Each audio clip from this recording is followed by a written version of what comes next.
Brilliance Audio presents The Last Piece by Imogen Clark, performed by Laura Kerman.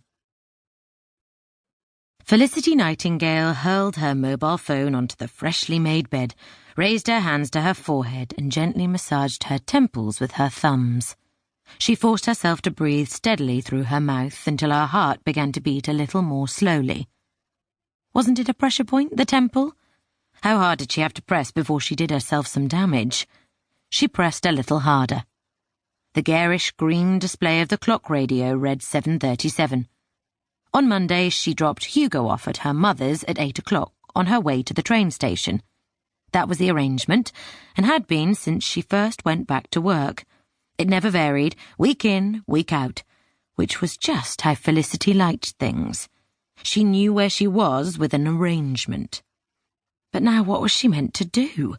Her mother couldn't just disappear off to Greece without so much as a by your leave when she was supposed to be taking care of her grandson. It was ridiculous and highly inconvenient.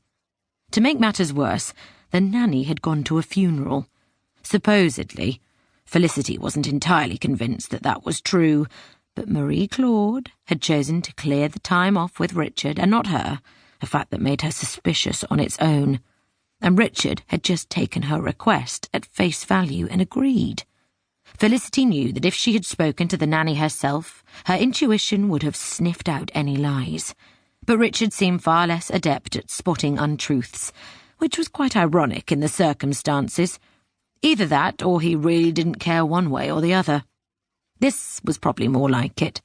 They both knew that making alternative childcare arrangements for their son would tumble into her lap come what may, particularly as he was in London again and not due back until Friday.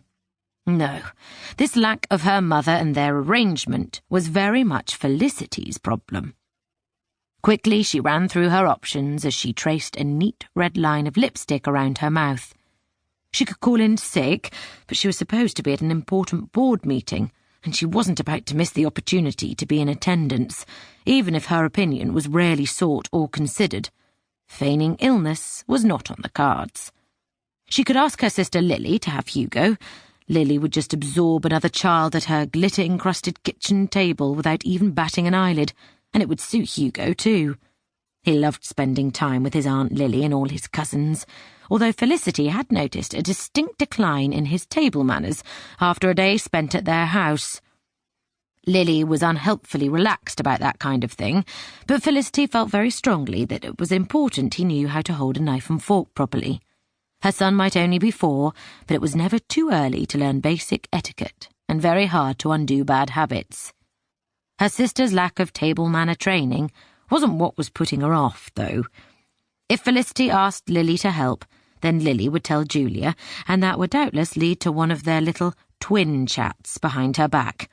Even when they'd been children themselves, Felicity had hated it when her siblings did that. It always left her feeling excluded and alone. Time was ticking on. If she wasn't careful, she was going to miss her train. It was no good. She was all out of options. She would have to leave Hugo with her father. Felicity let out a deep and heartfelt sigh as she thought of the number of instructions she would need to provide him with to get him through a day with his grandson. For a start, her father had no idea what children should eat and would supply ice cream at 10:30 a.m. if Hugo asked him for it.